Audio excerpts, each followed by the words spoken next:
evening. Welcome to tonight's Community Homeworks workshop on driveway and walkway repairs with Mr. Lee Taylor.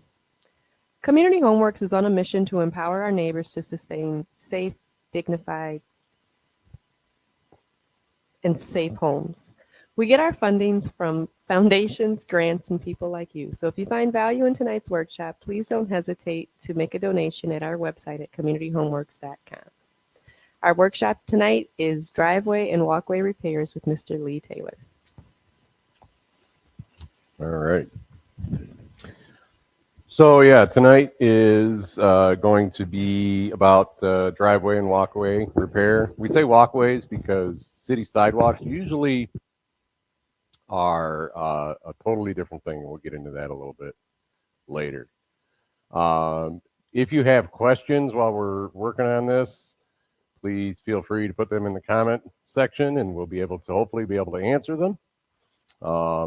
If it's later, if you're watching this, after it's been taped, filmed, aging myself, you can still put in questions, and hopefully they'll be able to get back to you via email or something along that line next class, whatever. So anyways, driveway and walkway repairs. What we're going to be talking about are the concrete walkways that are a lot of times next to a home or next to a foundation or a walkway from, like, say, city sidewalk up to your house. Driveways if they're concrete, and then driveways also if they're asphalt. So we're going to be talking about maintaining them. Some of this class is going to be outside. So I want to kind of go through some of the products that I really don't want to lug outside. And also so you have, a basic understanding of them. So if I'm talking about, let's start with the tools first. So the tools that we have are, this is a grinder. This is used for scoring or cutting concrete. This has a diamond blade on it, and this is meant to be able to cut through concrete. So this is just a little 3-inch grinder with a diamond blade that's cutting through concrete.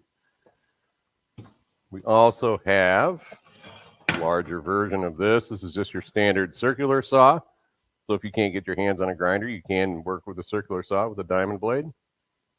This is kind of another version of that. This is a 7 1/4-inch diamond blade. Buy those and use just a standard circular saw. So if I'm talking about cutting or scoring or something along that line, these are going to be the tools that I'm talking about with that. So whether it's circular saw with a diamond blade or a grinder with a diamond blade. The other is a GFI. So there is a reason for this. What this is called a pig. Some people call it a pigtail, but what this is a GFI. So it plugs into your standard 3-pronged grounded outlet, and then gives you 3 taps on the end. But what it does is, if you don't have a GFI, say outside, and you're going to be using one of these tools, a corded tool of sorts, you want to make sure that it's grounded, preferably a GFI grounding. And that's what this does. There's actually a reset button on this and a test button. And what it does is, it, instead of basically electrocuting the person that's operating that tool, it shuts it down. So like I said, if you don't have a GFI outside and you're going to be doing some of these things with a corded tool, I would suggest going to a hardware store or something like that and investing in a 3-tap. I do want to say this about these 3-taps. Don't use them just for a standard 3-tap. I've seen people where they're using them for whatever, or plugging them into when they don't really need GFI. You don't really want to use it that way. If you, and two, you can wear it out. So, I mean, use it when you need it, when you're around moist situations, you're working outside, that sort of thing, then yes, this is great.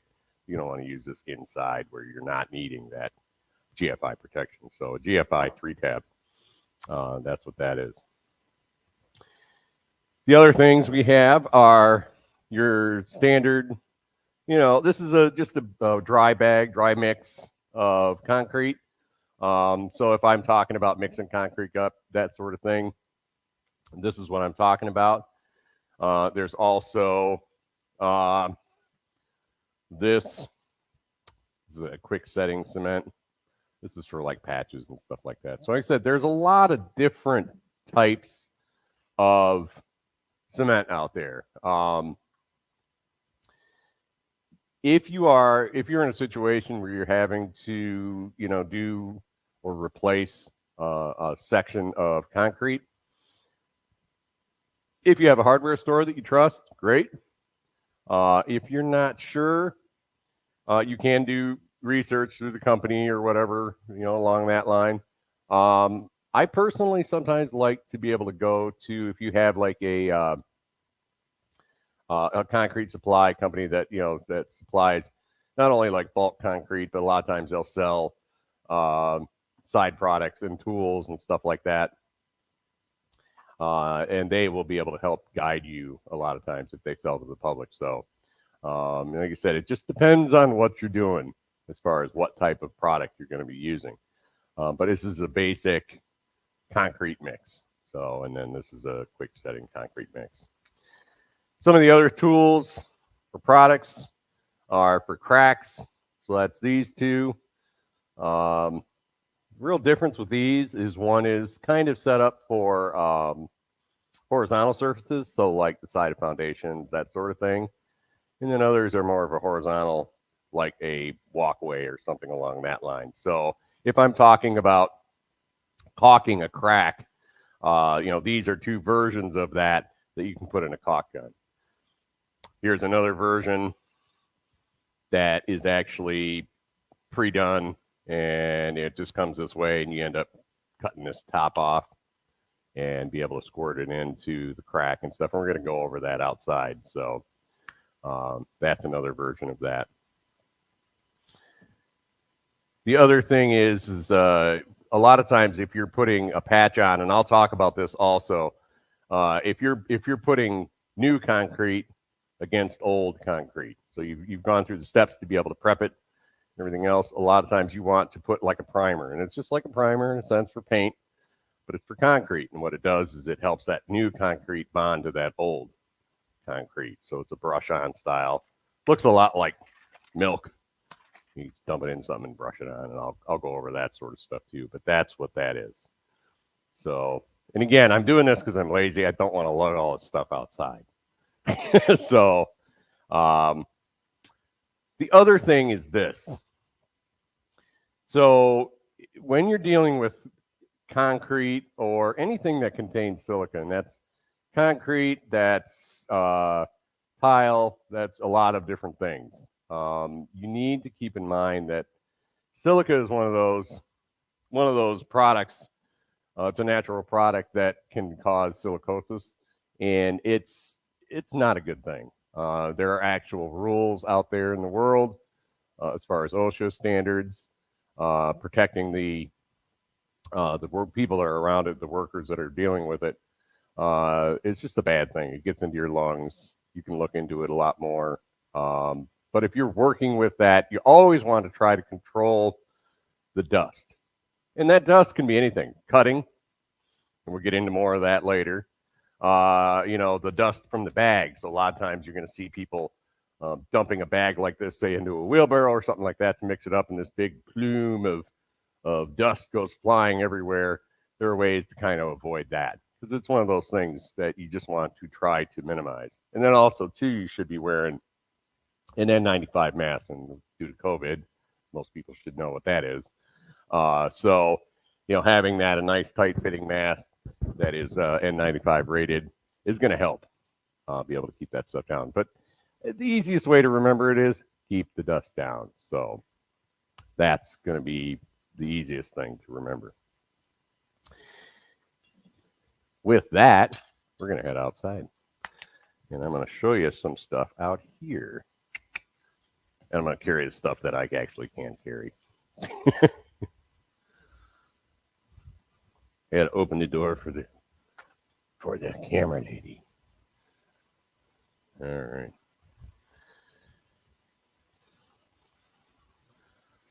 So we're gonna be talking of a few things out here.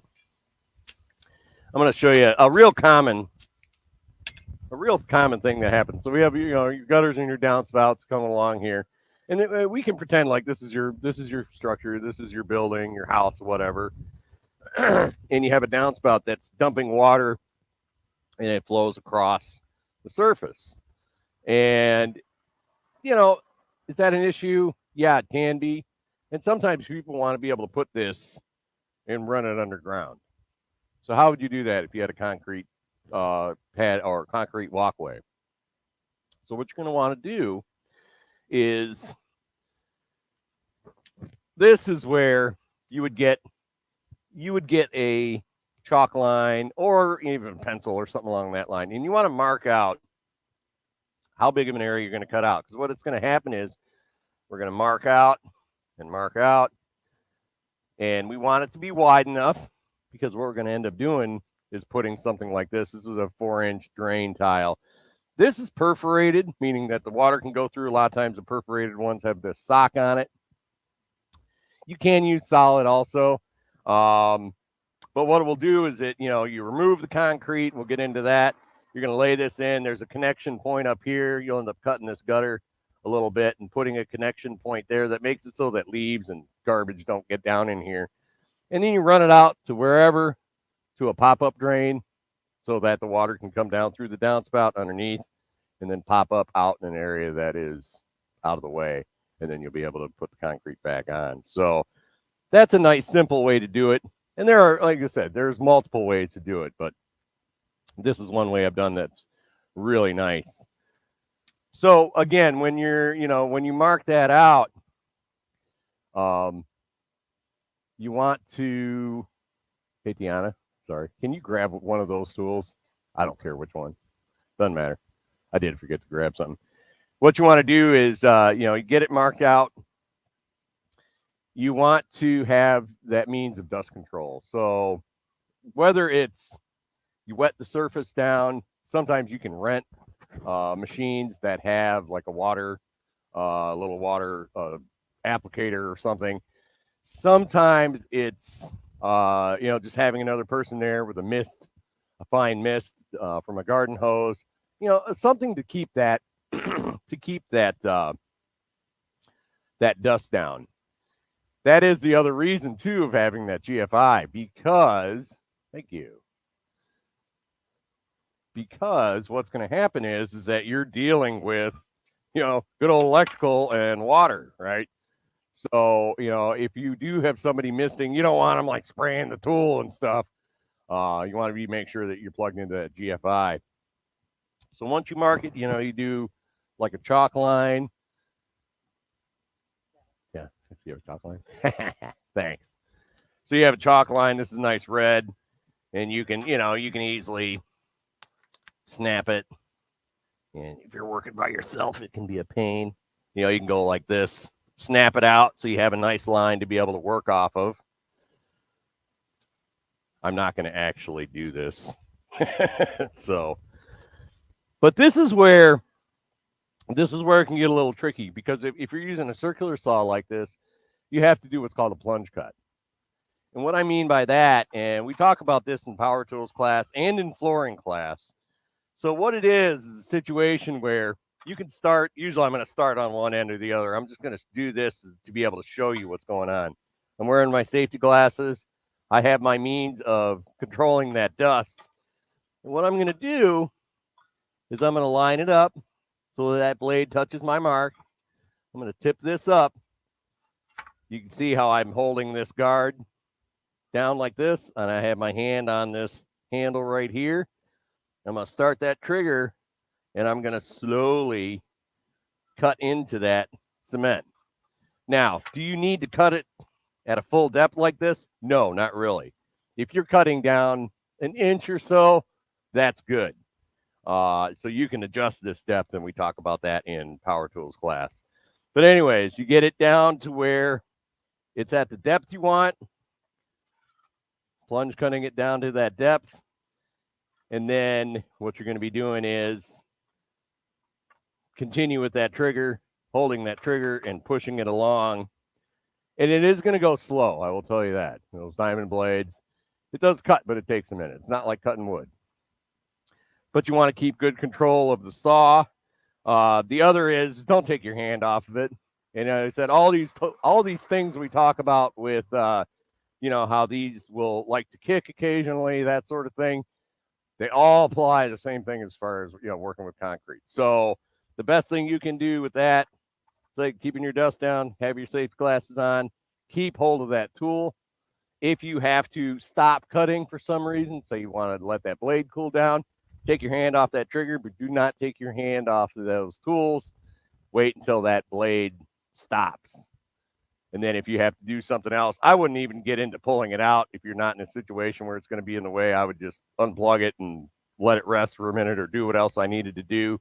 But then when you go to start it back up, make sure you have a good hold on it. I usually back it up a little bit, so the point of my blade is not touching concrete, so it doesn't want to jerk. So I make sure that blade's clear. I start it up and then continue with my cut. So you do that cut. You may need a tool like this. This is called a cold chisel.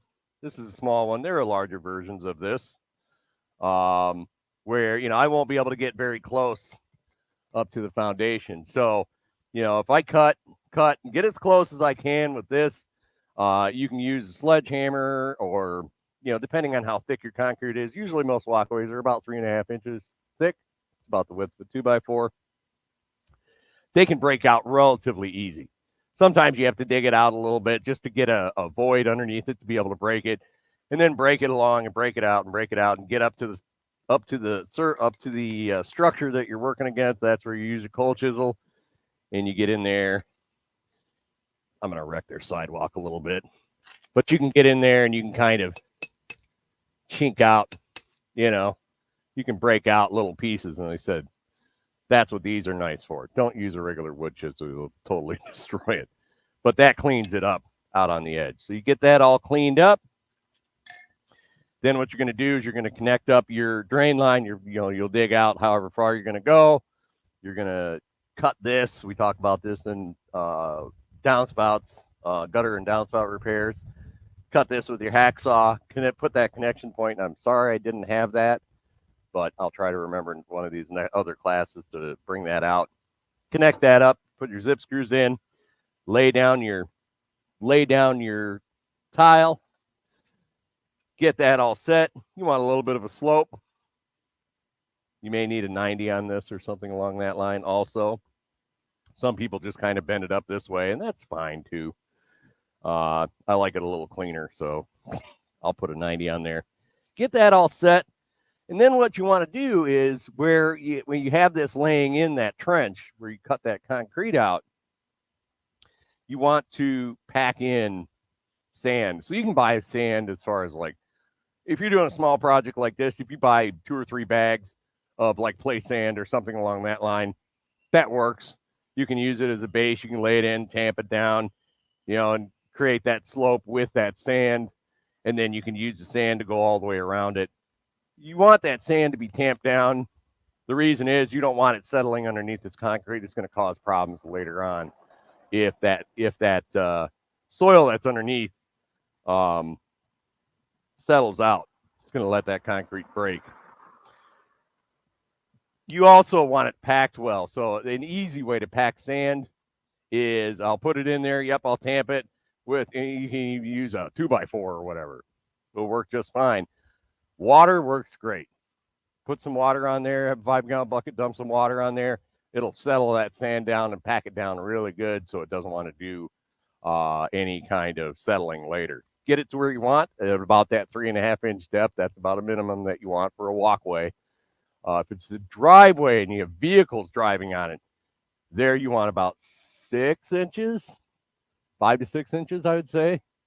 But for a standard walkway, that's 3.5 inches is good. And this is where you're going to use that bag of that concrete. So what I'm going to do is I'm going to have to be able to already have my forms on the side in a sense because it's cut out. I'm going to have to put a 2x4 or something in this area to stop that concrete from oozing out on the side here. Sometimes it's 2 pieces or a piece of 2x6 with a chunk cut out so you can fit it around that pipe, something. And then a couple of stakes to hold it in. You're going to mix up that concrete. This is the important part. This is where, if you have a wheelbarrow or something along that line, you can place that bag of concrete in, slit it, gently pull that paper out. So again, so you're not mixing up, so you're not creating a bunch of dust, and then you want to add a little bit of water to it. Sometimes people will add too much water. So this is one of those tricks where you want the consistency of concrete when you're working with it. I say like creamy peanut butter or a hair thinner than that, or thick pudding, I guess, depending on how you want to look at it. Because if you get too much water in it, A, it weakens it. B, yeah, you can add more concrete powder to it, but it's tough. So it's better to add a little bit of water at a time, do a thorough mix up, with a trowel or something like this, or a shovel or whatever. Get in there and really mix it up good and get it to that consistency. But it's just a little bit of water at a time. And again, trying to control that dust. And I didn't grab the one thing. What you can do then, you can start shoveling it in around that. You can use a stick or a something. You can even use a tool like this to get into that wet concrete and make sure it gets around this tube. So imagine this tube's laying here and I'm pouring the concrete. I want that concrete to get all around this tube and stuff. If you are using perforated like this, make sure it has a sock and the sock's in good shape, because you don't want all this concrete getting into these holes and stuff. So you can see all these holes. If you don't do something with that or have that sock on there, the concrete's going to get in there and gum it all up. But by doing this, it's going to work that concrete all the way around. It's going to settle that concrete out some.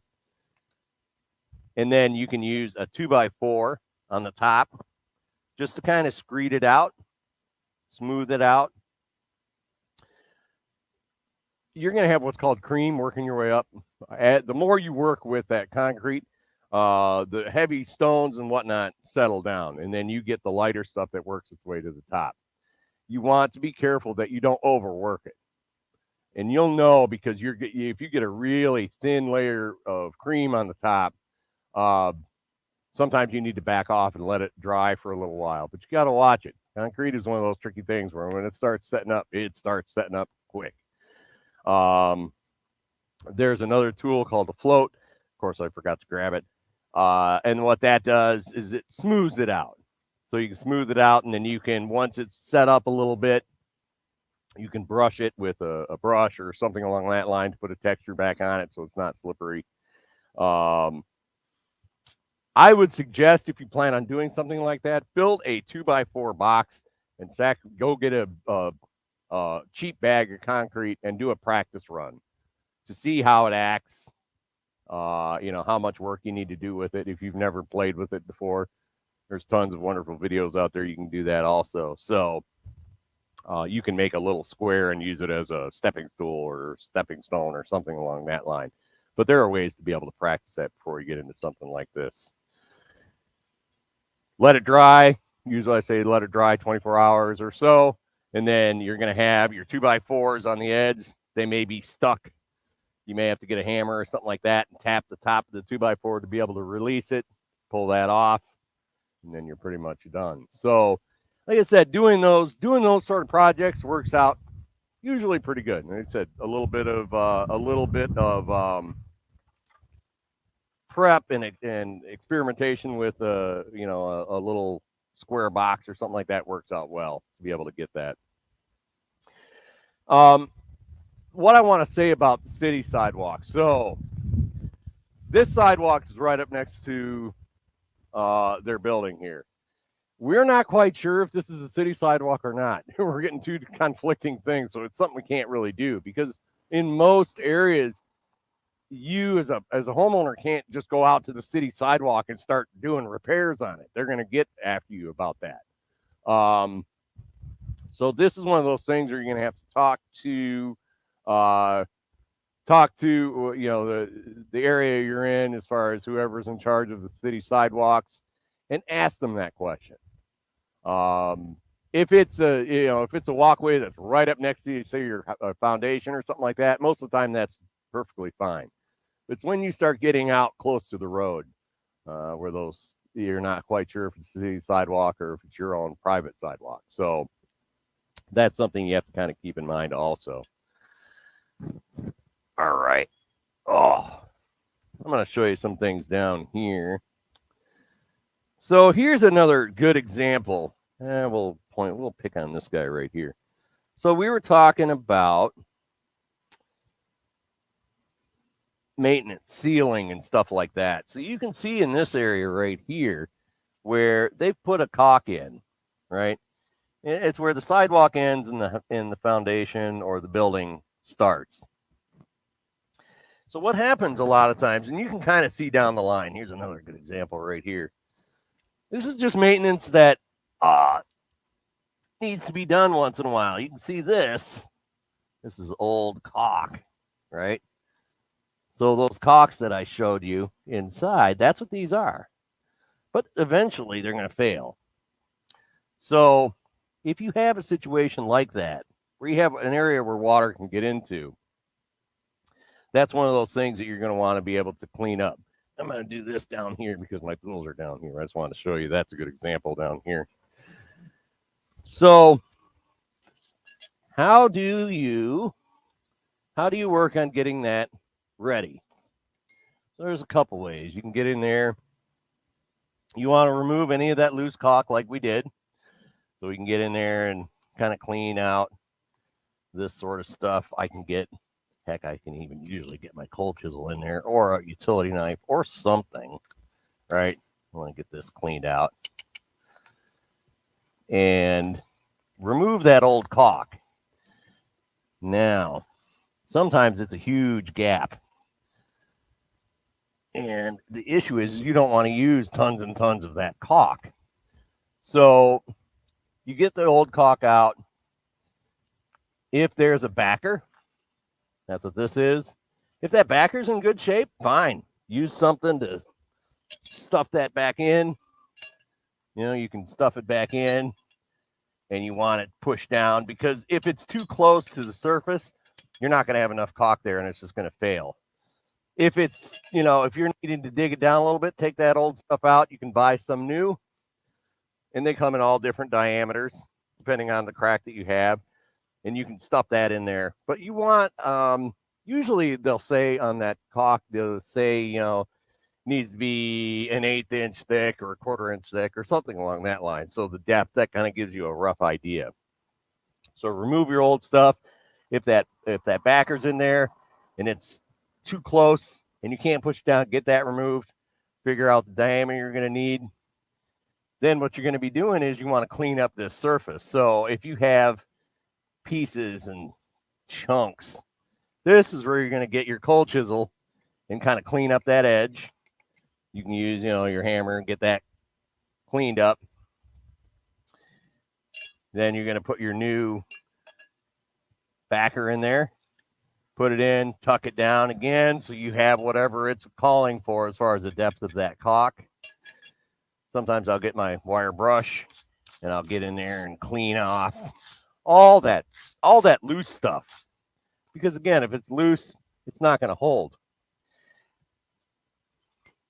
The other thing, before I put that new, let me back it up. I'm going to read the instructions on that caulk. Sometimes they ask for some kind of a bonding agent. Sometimes there's bonding agents. There's for caulk. Sometimes it's for concrete.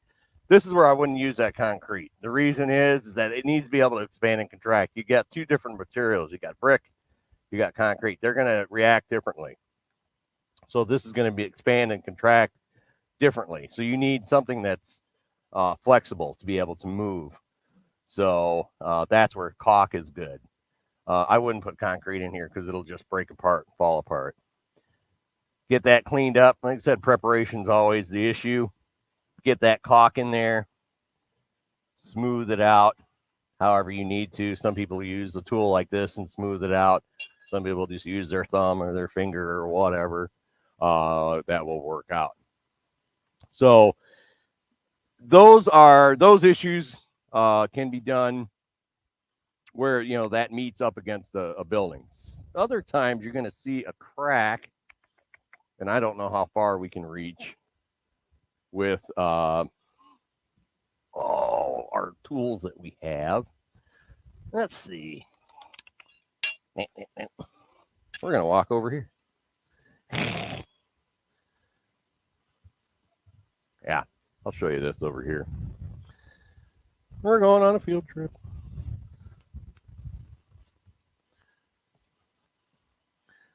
So here's a good example up here. This is had repairs and toppings and all sorts of stuff like this. So if you have a crack, say something like this up here, right? Here's a good example where you have, you know, a crack that's running like this. It's not a control joint. I'll talk about what those are in a sec. But you have this in the area where water can get in. It's not good. So again, what you do is clean that out, get all that loose stuff. If you need to, you may have to dig down a little bit and get that dirt and stuff out of there. Get it prepped, scrub it, you know, all that sort of stuff. And again, caulk or some kind of a patching compound. And again, read that instructions. Those instructions are going to tell you how it needs to be prepped. Most often, the issue comes up is where it's not prepped right. If it's not prepped right, it's just going to fall apart. So, you know, follow those instructions, get all that loose material off, put whatever kind of patch you're going to be putting in there, whether it's that caulk or it's a pre-mixed patch of sorts. And then what that does is stops that, helps to prevent that water from getting down in there, freezing and expanding and breaking up your sidewalk or your walkway even more. So cracks and stuff like that, that's the basic way to do it. And again, too, if you have a real wide crack, you can find, you know, something like this to be able to stuff down in there if need be. Again, leaving that depth that you're going to need for that caulk or whatever it is you're putting in there to be able to work out right. So,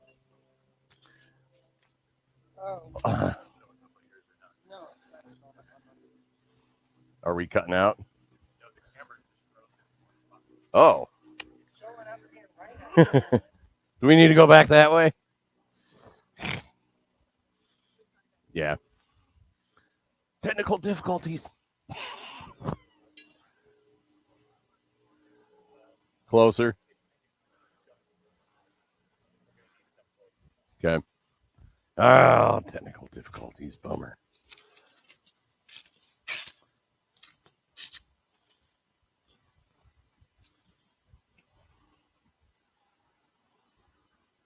Okay.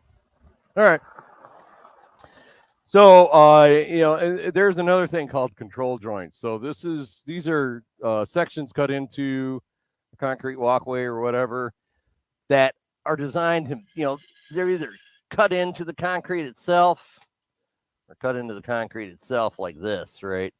So these are usually meant to be there. And you usually know of those because they're in relatively straight lines.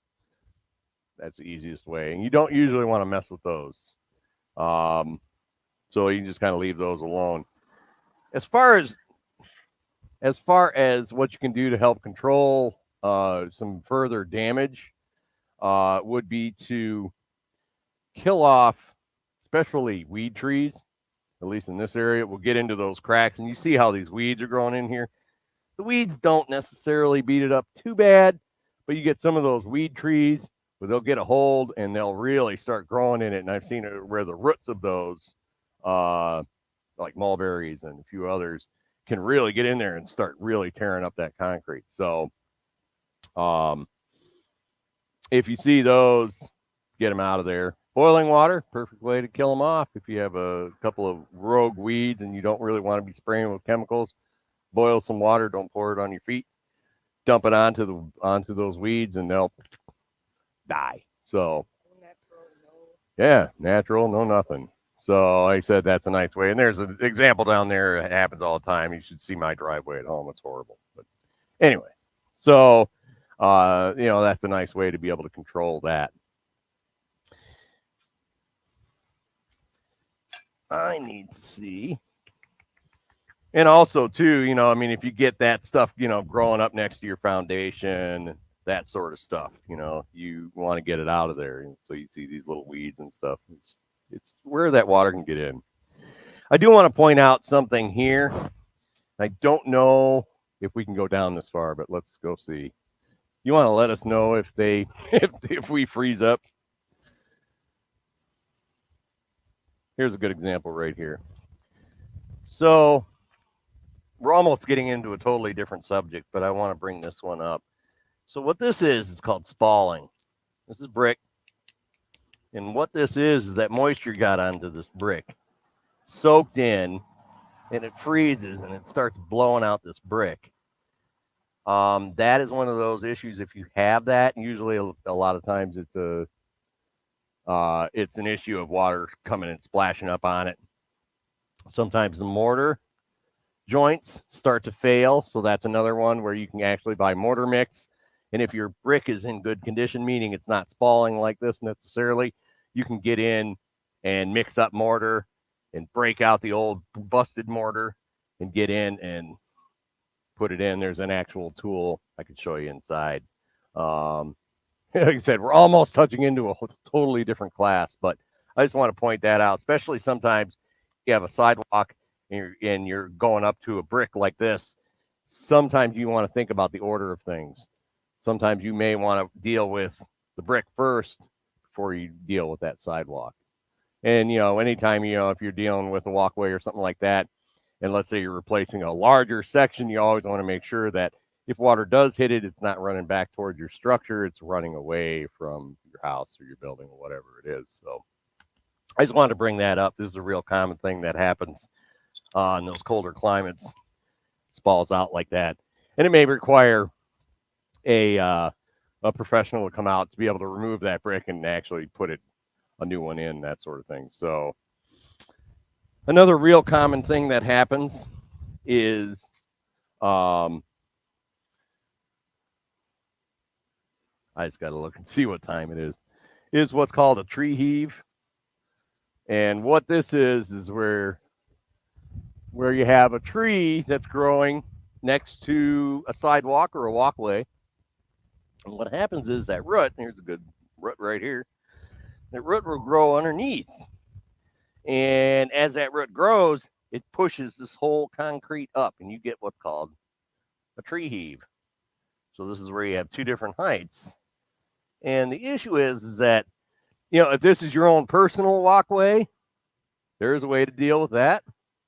The way to deal with that is you get back to that diamond blade saw or that grinder. And what you're going to be doing is cutting notches into this. So where that bump out is, you're going to be cutting notches into it and then breaking them off like with that cold chisel to be able to turn this hard lip into more of a tapered surface. If it's city sidewalk or city-owned sidewalk, that sort of thing, you can call the city and say, hey, I've got a tree heave in my sidewalk in front of my house, and it's tripping people as they're walking by. They're generally going to be able to come out and deal with that. But again, back to that, do you want to get in trouble with the city by doing that on your own? It may not be a good thing. So again, back to that, knowing whether or not you have the right to be able to work on that walkway or that city walkway. So again, talking with them to find out that sort of stuff. But tree heaves, real common that happen. And you can see settling issues. Here's another issue down here where I didn't grab my level. But if you look at this, see, I can look at this, and you may not be able to see it, but this whole slab right here is pitching down this way towards the house, right? And you can see it.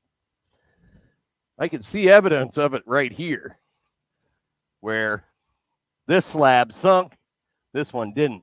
So now if water does hit here, it runs back and it starts tearing up. Aha, thank you. It starts tearing up the foundation. So here's a level. So I can throw that on there.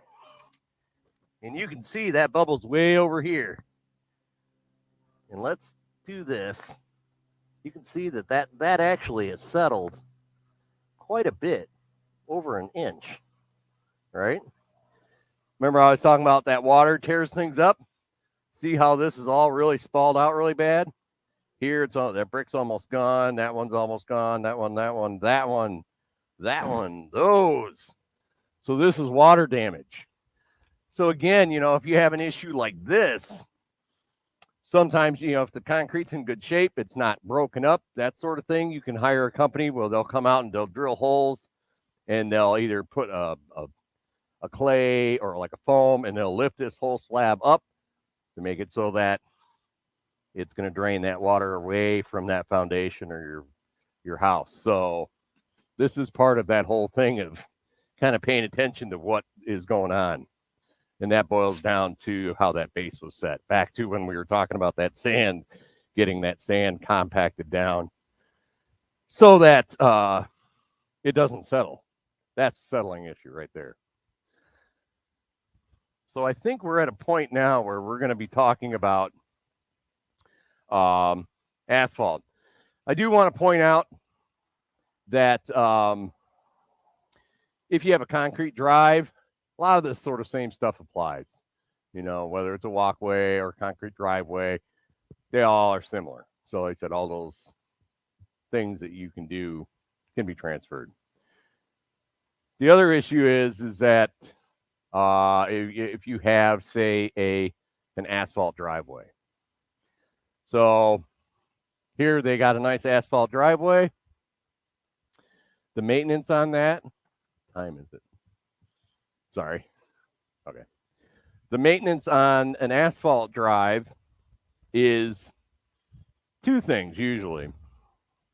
So you can see it where they come out and they'll lay this rubber tar in. This is usually done by a company where they have a good sized truck, and they can put this stuff down when it's nice and hot to be able to get into these cracks and stuff. So that's one part. So that's crack sealing. The other is what's called top coating. So this is a product that it's a petroleum-based product. They can apply it and use a big squeegee or spray it and go over the existing asphalt. So a couple things about that. If you have an asphalt drive, a lot of the issues with asphalt boil down to preparation. So if you have either a bad base where it wasn't compacted, or it's something that's holding a lot of moisture, or the asphalt itself is too thin, what's going to happen is you're going to get cracks like this, and water is going to slowly seep down in.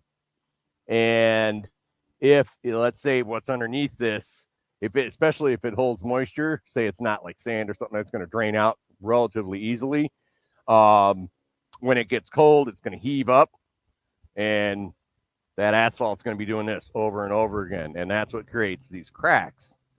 So sometimes the issues that you have with asphalt as far as failing boil down to that. The other is just lack of maintenance. So if you have cracks that are like this, this is something that if you don't have a lot of other issues, and we'll go over those in a second, going on with your asphalt, you can have a company come out and they'll be able to put these, this tar down into these cracks. All right. That helps that water from getting in. And then the sealing, what it does is it makes it so that it's mostly UV damage, doesn't degrade that asphalt even more. There's a big debate on whether it needs to be sealed or not. And if you want more information on that, you can do a simple search on that, and you'll be able to see all the evidence of that. What I've learned is that, yes, you can do it yourself. You can buy like kits, and you can do it yourself sort of thing, and you're going to save money. But again, it's back to that prep. It's, if let's say you have an asphalt driveway and you want to go ahead and seal the cracks yourself first. So let's say that you can buy a kit that has that tar, and you can actually apply it in there. If you're going to do something like that, definitely clean it out, similar to what we were talking with concrete. You want to get all that loose stuff, get that out. You don't have to put a backer in it necessarily, but you want it clean. Clean it out, get your loose stuff out, use your wire brush, get that, apply that. But when do you want to apply it? The issue is this, is that if you apply it on a really hot day, what's going to happen to that crack? So let's say that crack is this wide, or let's say that crack is this wide right here, right? Not too bad. If it is really hot, what's going to happen is all this is going to expand, and what it's going to do is close that crack up. So a lot of times, if you read the instructions, they're going to, they hopefully about 50 degrees. That's usually a nice time to do it. So this is where fall or spring, at least in our area, is a nice time, because the issue is if you fill that crack and it's super hot outside, and that crack is shrunk down a bit because everything else around it is growing. If you fill that at that point, what's going to happen is when it cools down, everything's going to shrink back down and that crack's going to open back up again, if that makes sense. So by doing it when that crack is as wide as possible, meaning it's cool as possible as it can be with still being able to use that product, that's when you're going to want to do that. So spring or fall, depending, is when you want to be able to put that down. The other issue is this, and this is what we're talking about with these kind of cracks, is these are long cracks, right? And that happens occasionally. You can see another one over here. It's running along this way. And you can kind of see them throughout the parking lot. You can see where they've applied this tar. But there are areas that you want to kind of avoid. So let's say your whole driveway looks something like this, and we saw a spot over here that had a better picture, but I'm not sure if it's going to reach out there. But it's called alligatoring, where you have a lot of sections. You have a crack like this, and another section here, and another section here, and one here, and one here, and one here. And it can be vary from real small sections to much larger sections. That is an issue with what's going on underneath. If you were to tar over it, not going to help. If you were to seal over it, so this driveway, this parking lot was done about a month ago, and if you look closely on this, and we haven't even gone through a cold season yet, you can see where the sealant that they put on, not the tar, but the sealant over this area that's alligatoring, is already starting to fail after about a month. And what's going to happen is this winter, you're going to get water down in there, and this is going to heave up and down and cause more issues. So I guess my point being that if your whole driveway looks like this, you're pretty much at that point where it's just tear it up, make sure they do set that base properly, gravel base, that sort of thing for your asphalt, and then they do a nice thick layer of asphalt. Don't waste your money, I guess, is the best way to put it, by putting some kind of a top sealant on or trying to seal it like with these, because it's just not going to work. That's an issue with the base underneath. So if you have something like that, that's where you definitely want to call out a company to be able to look into either replacing your whole drive or possibly getting in to be able to repair that section. So that's another question. I didn't get a chance to get into that very much. But they should be able to, if your driveway looks good, except for a few areas that have that alligator, they might be able to get in there and cut out that section, redo that base, and put in new asphalt in that area. And that'd be something that you can ask also. But as far as general maintenance, keeping oil, that sort of stuff off of that asphalt. If you're going to reseal it yourself with that top coat, again, read the instructions. A lot of times you're out there scrubbing it down real good with some kind of a degreaser or whatever, because, again, you want it to be able to adhere well. You don't want to be putting it on and spending that money if you're doing it yourself sort of thing, and have it peel off because it didn't stick. It didn't adhere to the original asphalt. Same thing with these tar areas. As a kid, I remember going in parking lots and grabbing that tar and going and pulling it up because it just hadn't stuck very well, probably because it wasn't prepped very well.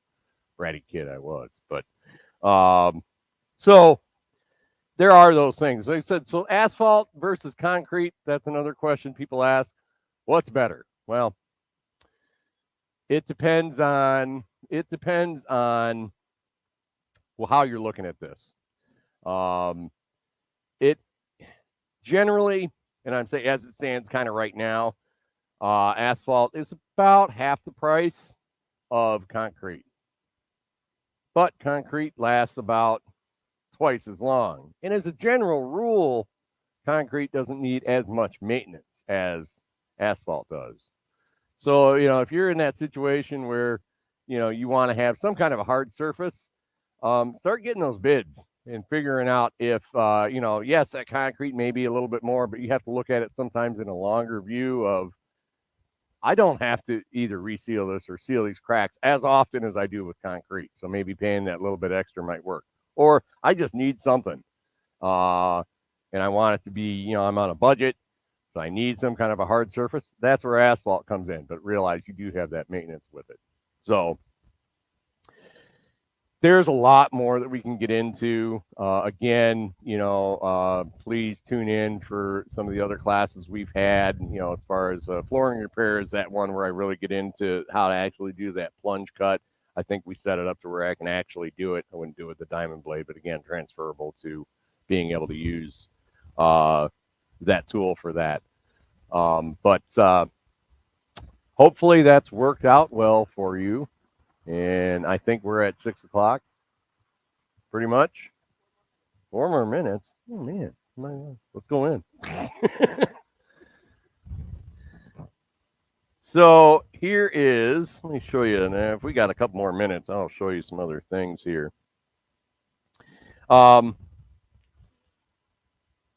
was I going to show you? I'm totally blown. Whatever. We're going to go inside. I'm going to grab my stuff, too. Yeah. Oh, you'll get those? Okay. Come on, even. Such a nice day. I didn't want to be inside. All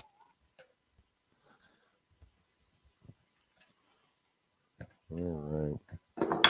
We do have one question, Mr. Taylor, if you have time to answer one. I do, actually. It's a nice way to end it out. What can I do to maintain a walkway along my foundation that is made of landscape bricks instead of cement? Okay, so that's a good question. So the question is, what can a homeowner do to be able to maintain a walkway that is up against their house that's created out of paving bricks? One of the things is most of the time the mortar, in a sense, the mortar in between the bricks is like a sand style mortar. So sometimes that gets washed away. So if your bricks are on the same level, right, they're not heaving too much one way or the other, and they're all nice and flat, and you have gaps in between, you can buy this sand mortar, put it in there, brush it in, water it down, that sort of thing. So that's one thing as far as maintaining it. The other issue usually with brick patios is similar to what we were talking about outside with that tree heaving, is that things will get underneath it and push one of those bricks up, or one of the bricks may settle. It's one of those things. You can get in there and clean it out. Again, this is where this little tool is nice. I can get in there and clean out between the bricks and gently pry that brick up and either add sand or remove sand to be able to lower or raise that brick. If the brick's falling apart, well, if you can find a paver that matches it, that sort of thing, they are definitely designed for paver bricks. Paver bricks are different than bricks that you'd use for like the brick that we saw on the outside of this building. So if you have to replace that brick, take a measurement on it, go down to usually the concrete supply house, that sort of thing. And a lot of times they're going to have paper bricks and stuff. And they'd be able to help you with that also.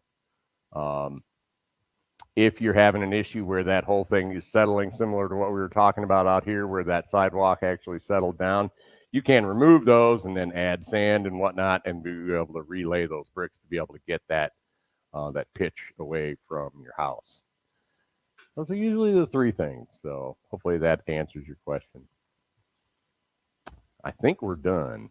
I think Tiana's going to take it away. I just wanted to thank everyone for joining us and viewing in, and we look forward to seeing you again next Tuesday.